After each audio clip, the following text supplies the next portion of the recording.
प्रणाम स्टूडेंट, कैसे हैं आप सब लोग। आशा करता हूं अच्छे होंगे। मैं अंकित शर्मा आपका स्वागत करता हूं आपके अपने परिवार फिजिक्स गुरु में, जहां पढ़ते हैं हम ग्रेजुएशन के लिए फिजिक्स, केमिस्ट्री और मैथमेटिक्स। और ये बीएससी फोर्थ सेमेस्टर के लिए है, जिसमें आज की क्लास में हम आपके सामने डिस्कशन करने वाले हैं। दिख रहा है बच्चा? दिख रहा है? Hartley, HARTLEY, Hartley oscillator. अब मैं आपको बताऊं, मैंने इसके रिगार्डिंग यूट्यूब पे बहुत सारी वीडियो देखी, वैसी खामोखा तो नहीं, मैं देखना चाहता है किस तरीके से कराया हुआ है, क्योंकि बुक में ये बड़ी टफ लैंग्वेज में लिखा हुआ है। तो बुक ने मतलब 90% टीचर ने वो बुक की लैंग्वेज, सस्ती लैंग्वेज चेप रखी है, तो मैंने इसे बहुत छोटे से वे में कराने की कोशिश की है। आशा करता हूं आपको मेरी ये हार्टले ओसिलेटर की पहल बड़े अच्छे से समझ में आएगी। देखिए, यहाँ पर मैंने कुछ नहीं लिखा हुआ और आपका हार्टले ओसिलेटर खत्म हो गया है। सर इतने से मैं बस यहाँ पर थोड़ी सी कैलकुलेशन करनी है, वो हम कर लेंगे, चिंता वाली बात है नहीं। देखो, हार्टले ओसिलेटर पढ़ने वाले हैं, पहले तो दीज की जगह क्या आएगा? दिस ओसिलेटर या दीज ओसिलेटर्स। दीज ओसिलेटर्स मतलब इस तरह के जो ओसिलेटर है वे क्या करते हैं? दीज ओसिलेटर्स जनरेट्स का मतलब पैदा करते हैं। क्या पैदा करते हैं? Radio frequency signal. यानी कि जो रेडियो फ्रीक्वेंसी सिग्नल किससे होते हैं बेटा? हाई सिग्नल होते हैं मेगा में। ये लो नहीं प्रोड्यूस कर पाते, ये हाई सिग्नल प्रोड्यूस कर सकते हैं। क्या? These oscillators generate radio frequency signal. It is the type of LC oscillator. LC, L का मतलब आप जानते हो क्या होता है? इंडक्टर।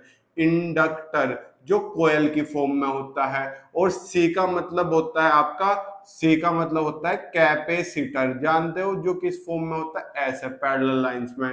इसका रेजिस्टेंस कितना होता है आपको पता होना चाहिए। इंडक्टर का रेजिस्टेंस XL और इसका XC। इसका होता है L ओमेगा, इसका होता है 1/ओमेगा C। लेकिन जब हम बात करते हैं LC के रेस्पेक्ट में, तो इसका माइनस में लिया जाता है। आशा करता हूं ये चीजें आपने 11th-12th में इजीली पढ़ी होंगी। ठीक, तो इसमें घबराने वाली बात है नहीं। चलिए अब यहां आइए। LC oscillator, so it consist, इसका दूसरा नाम क्या है?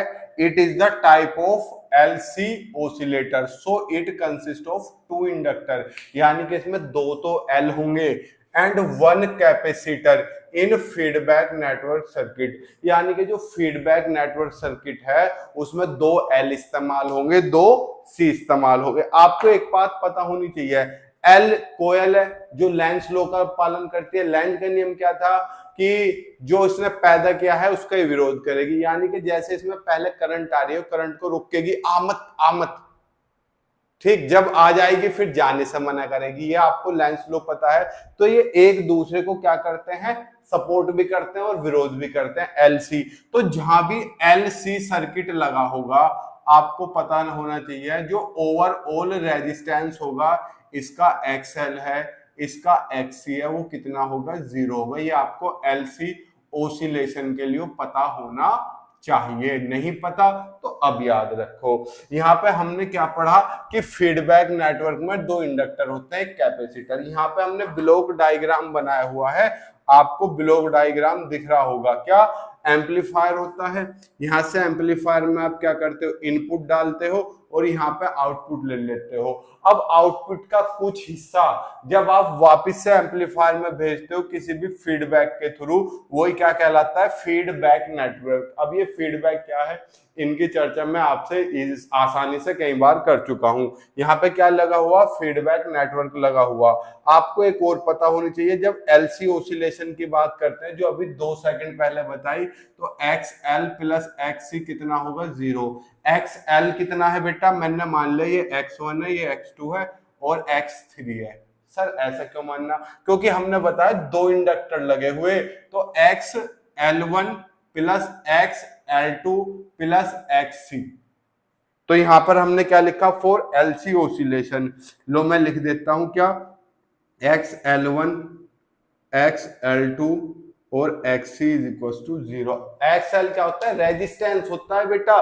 जो कोयल का रेजिस्टेंस होगा वो XL होगा, जो कैपेसिटर का होगा वो एक तरीके से XC होगा। ये आपको पता है। जैसे जब आप वायर बनाते हो, वायर का आर नहीं होता, आपने 11th-12th में कई बार पढ़े होंगे, मैंने भी पढ़ाई है पहले सेमेस्टर में इससे, ठीक। तो ये आपको पता है। और आपको एक और पता है, जब हम सस्टेन्ड ऑसिलेशन की बात करते हैं, हमने बार्क-हाउसेन क्राइटेरिया पढ़ा था। सस्टेन्स लगातार ऑसिलेशन के लिए बीटा ए की वैल्यू क्या होनी चाहिए, 1। ए क्या था, गेन था, वोल्टेज गेन था, output voltage upon input voltage. और बीटा क्या था बेटा, बीटा आप जानते हो फैक्टर, जितना आउटपुट का जितना हिस्सा इसमें पहुंचा रहे हो। ये हम बार्क-हाउसेन में पढ़ चुके हैं, तो इसे मैं समझाने में समय बर्बाद नहीं करूंगा। अब जब हम इसका सर्किट डायग्राम बनाते हैं, तो सर्किट डायग्राम कुछ ऐसा बनता है। सर ये वाला मेरी समझ में नहीं आ रहा। अब मैं आपको बताऊं, अगर आप इसे हटा दो और इसे हटा दो, इसे ढक दूं, ये क्या है, ये भैया लो, ये बाजू है, देखो दिख रहा, शायद सूट की बाजू है मम्मी के की है। हमने क्या करा, इसे ढक दिया। तो आप ध्यान से देखो ये क्या बन गया, ये बेटा एम्पलीफायर ना बन गया। हमने पढ़ा तो है। अब भाई ये क्या होते थे, बाइसिंग रेजिस्टर, ये क्या होते थे, इनपुट कैपेसिटर, सी इन, इनका मैं बहुत अच्छे से डिस्कशन कर चुका हूं, आप चाहो तो लिख लेना वहां से इनके बारे में भी। ये क्या था, वीसीसी इनपुट वोल्टेज, ये क्या है, कपलिंग कैपेसिटर, ये बाईपास कैपेसिटर, ये इमिटिंग रेजिस्टेंस, और ये कैपेसिटर वाला रेजिस्टेंस, ये क्या है, common emitter, NPN transistor network. अब हम क्या कर रहे हैं, यहाँ हमें आउटपुट मिला, ये है फीडबैक नेटवर्क। इसमें क्या लगा दिया हमने, इनपुट लगा दिया, और वो इनपुट लगा दिया, जो आउटपुट मिल रहा है उसे इसमें इनपुट कर दिया, और उस इनपुट को वापस से कुछ हिस्सा हमने इसमें एम्पलीफायर में पहुंचा दिया। देखो एम्पलीफायर ये रहा पूरा, दिख रहा है, एम्पलीफायर पूरा दिख रहा है सर। ये क्या है, फीडबैक नेटवर्क, ये इसमें इनपुट भेज दिया, और इस इनपुट से जो आउटपुट मिला उसका कुछ हिस्सा वापस से इसमें भेज दिया। फिगर समझ में आ गई। ये हम एम्पलीफायर डिस्कशन कर चुके हैं अच्छे से। अब इसमें देखो क्या होता है, फीडबैक नेटवर्क में दो तो इंडक्टर L1 L2 और एक कैपेसिटर ये हो रहा। अब आपको एक चीज देखने, कई बार बुक में ऐसे दो ना दिख के एक दे देता है, ऐसे एक दे देता है, तो हमें इसके यहाँ पे दो हिस्से करने पड़ते हैं, जिसे बोलते हैं सेंटर टैप। क्या बोलते हैं, सेंटर टैप। तो कई बार लिख देता है इसमें दो इंडक्टर ना लिख के क्या लिख देता है, one central tap inductor, central tapped inductor ऐसे भी लिख देता है लैंग्वेज में। मैंने बहुत सारी बुक पढ़ी, तो कुछ बुक में ऐसे भी लिखा हुआ है। सेंट्रल टैप इंडक्टर का मतलब है एक है, लेकिन बीच में से उसे टैप कर दिया, दो हिस्से कर दिए उसके। मैंने L1 L2 अलग मान लिया, आप चाहो तो यहाँ पे लिख सकते हो, it consist of central tap inductor and one capacitor. ये आप लिख सकते हो इजीली, इसमें कोई समस्या वाली बात है नहीं, कर लोगे। अब इस फिगर में कोई समस्या वाली बात है नहीं। देखो अगर हम इसकी फ्रीक्वेंसी निकाल लें, किसकी, ये जो आपका क्या है फीडबैक नेटवर्क, तो यहाँ पे मैंने फ्रीक्वेंसी के लिए छोड़ा था। वी नो, हम जानते हैं बेटा, जानते तो है नहीं पर फिर भी लिखते हैं, we know for LC oscillation. अगर हम एलसी ओसिलेशंस की बात करते हैं, तो आपका कितना X L1 plus X L2 plus X C is equal to कितना, 0। एक्स L1 आपको पता है L ओमेगा प्लस ये कितना L ओमेगा। तो यहाँ पर देखो दोनों L1 L2 है, तो क्या आ जाएगा बेटा, L की जगह L1 ओमेगा और यहाँ पर L2 ओमेगा, यहाँ पर माइनस के 1 upon omega C is equal to 0। अभी हमने पढ़ा था कि वैसे तो 1 अपॉन ओमेगा सी होती है, लेकिन जब आप किस में जाते हो, एलसी ऑसिलेशन में, तो ये इमेजिनरी टर्म हो जाती है, तो 1 अपॉन जे ओमेगा सी लिखते हैं। अब आपको इसे क्या करना है, नीचे से जे हटाना है, तो ऊपर नीचे जे की मल्टीप्लाई कर देते हैं, तो क्या आ जाता है, J upon J square omega C. अब जे स्क्वायर -1 के बराबर, तो माइनस के जे अपॉन ओमेगा सी। अब इसका कोफिशिएंट कितना है, माइनस के 1 अपॉन ओमेगा सी, तो इसलिए क्या लिखते हैं बेटा, 1 अपॉन ओमेगा सी माइनस में लिखते हैं। सर ये जे क्या है, इमेजिनरी टर्म में आई मान लो, इमेजिनरी टर्म में क्या आई नहीं मानते, इस तरीके से आई स्क्वायर -1, तो इस वजह से माइनस के 1 अपॉन ओमेगा सी लिखा जाता है। अब आप इसे सोल्व कर सकते हो इजीली। किसकी वैल्यू निकालनी है, ओमेगा की, निकाल लोगे। सर कैसे निकाल लेंगे, हमें बता दो। नलाई को मैंने ओमेगा से मल्टीप्लाई कर दी, पूरे में कर दी, तो क्या हो गया, L1 omega square plus L2 omega square minus के 1 upon C is equal to 0। एक तरीके से मैंने क्या किया बेटा, यहां से ये ओमेगा गायब कर दिया। समझे नहीं समझे? सर हम नहीं समझे। आप सी की भी मल्टीप्लाई कर लो, omega square C plus L2 omega square C minus 1 is equal to 0। अब बताओ, अब तो कोई समस्या नहीं, 1 उधर पहुंचा दूं, इन दोनों में से ओमेगा स्क्वायर कॉमन आ गया, आगे क्या बचा, L1C plus L2C is equal to 1। तो हमारा ओमेगा स्क्वायर क्या आ गया, 1 अपॉन L1C प्लस L2C, यही तो आया। अब आप इसमें से C कॉमन ले लो, omega square equal to 1 upon L1 plus L2C, ये आते हैं LC ऑसिलेशन। जब एक होता है तो यहाँ पे ओमेगा स्क्वायर LC आता है, एक होगा तो यहाँ पे L1 L2 की जगह L ही होगा, तो ओमेगा स्क्वायर क्या आ जाता है, 1 अपॉन LC। इस वजह से इसे क्या बोला जाता है, LC ऑसिलेशन भी बोला जाता है। तो यहाँ से ओमेगा की वैल्यू कितनी आ गई बच्चा, ओमेगा की वैल्यू आ गई, इधर क्या आ जाएगा, √1 अपॉन √ आ जाएगा ना, √L1 plus L2 into C। लो जी, ये क्या आ गई, एंगुलर फ्रीक्वेंसी। लेकिन आपको नॉर्मल फ्रीक्वेंसी निकालनी है तो आपको पता तो है, सर हमें नहीं पता, आप बता दिया करो।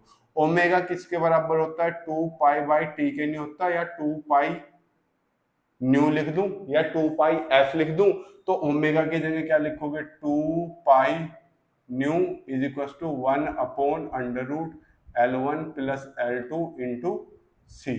अब यहां से क्या आप इसकी वैल्यू नहीं लिख सकते, किसकी, न्यू की वैल्यू कितनी आ गई, 1 अपॉन 2π मल्टीप्लाई में डिवाइड में पहुंच जाएगा √L1 plus L2 into C। ये C भी √ में लो, ये क्या आ गई, इसकी फ्रीक्वेंसी आ गई। आप बुक से मैच करोगे, बुक में भी यही दी हुई है, पर बुक में डायरेक्ट दी हुई है। देखो मैं आपको दिखाऊं, मैं बुक ही देख रहा था, देखो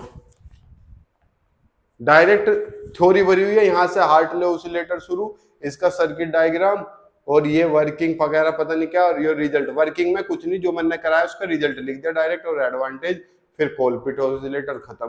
तो मैंने सोचा थोड़ा सा प्रैक्टिकली तरीके से करेंगे, सिस्टम से चीजों को समझेंगे। अब आप समझ गए। अब एडवांटेज इसकी बहुत इजी है, आप सब जानते हो। एडवांटेज क्या है, it can generate high frequency signal. अब रेडियो फ्रीक्वेंसी सिग्नल जनरेट कर रहा है, और रेडियो फ्रीक्वेंसी सिग्नल मेगा में होते हैं, तो मेगा में होने का मतलब क्या है, ये हाई फ्रीक्वेंसी सिग्नल है, तो ये क्या जनरेट करता है, हाई फ्रीक्वेंसी सिग्नल जनरेट करता है। We can adjust frequency from a capacitor. भैया ये कैपेसिटर लगा हुआ, अगर इस कैपेसिटर को हम वेरिएबल कर देंगे तो क्या इसकी फ्रीक्वेंसी भी हम अपने हिसाब से एडजस्ट नहीं कर सकते? सर बिल्कुल कर सकते हैं। ठीक, अब ये जो है बेटा, ये अलग अलग इस्तेमाल करोगे तो साइज बड़ा हो जाता है, तो जब हम एक इस्तेमाल करके इसका साइज भी रिड्यूस कर सकते हैं। लिखा हुआ है we can use auto transformer, इसे ऑटो ट्रांसफॉर्मर भी बोलते हैं, दैट इज सिग्नल, सिंगल लिखना है, ये सिंगल लिख दिया, क्योंकि भैया सिंगल सुनते ही दुखड़े रोने लगते हैं ना। सिंगल कोयल, ब्रैकेट में क्या लिखा हो, सेंटर टैप। सेंटर टैप में समझा चुका आपको बड़े अच्छे से। अब देखो डिसएडवांटेज, पहला डिसएडवांटेज तो इसका फायदा ही हो गया। सर फायदा कैसे, फायदा क्या था, हाई फ्रीक्वेंसी सिग्नल जनरेट कर रहा है, नुकसान क्या हो गया, लो फ्रीक्वेंसी जनरेट नहीं करेगा।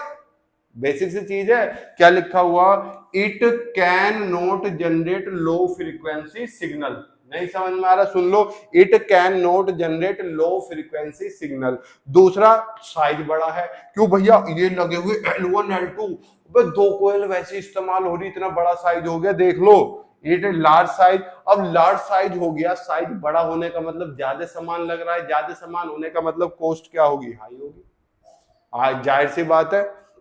पुअर फ्रीक्वेंसी स्टेबिलिटी, मतलब जब आप इसे यूज करना शुरू करोगे, कर दिया सर, कुछ समय तक तो ये बढ़िया फ्रीक्वेंसी स्टेबिलिटी देगा, लेकिन एक समय ऐसा आएगा जब ये फ्रीक्वेंसी में डिसबैलेंस कर देगा, जिस वजह से इसकी फ्रीक्वेंसी स्टेबिलिटी क्या होती है, पुअर होती है। समझ गए हमारा हार्टले ऑसिलेटर। कल की क्लास में या तो आपका कोलपिट से करेंगे, ठीक, कोलपिट ऑसिलेटर, या इससे पहले ट्यून्ड ऑसिलेटर करेंगे, कोई सा एक करेंगे, और फिर आपकी फाइबर ऑप्टिक्स चला देंगे। और फाइबर ऑप्टिक्स आपकी देखो कितनी सी, 3-4 क्लास में फाइबर ऑप्टिक्स खत्म कर दूंगा, सिवाय थ्योरी के कुछ नहीं है। ठीक है, 3-4 क्लास में आपकी फाइबर ऑप्टिक्स खत्म कर दूंगा, आप परेशान ना हो। मिलते हैं आपसे नेक्स्ट क्लास में, तब तक के लिए जय हिंद, जय भारत, प्रणाम, शुभ संध्या।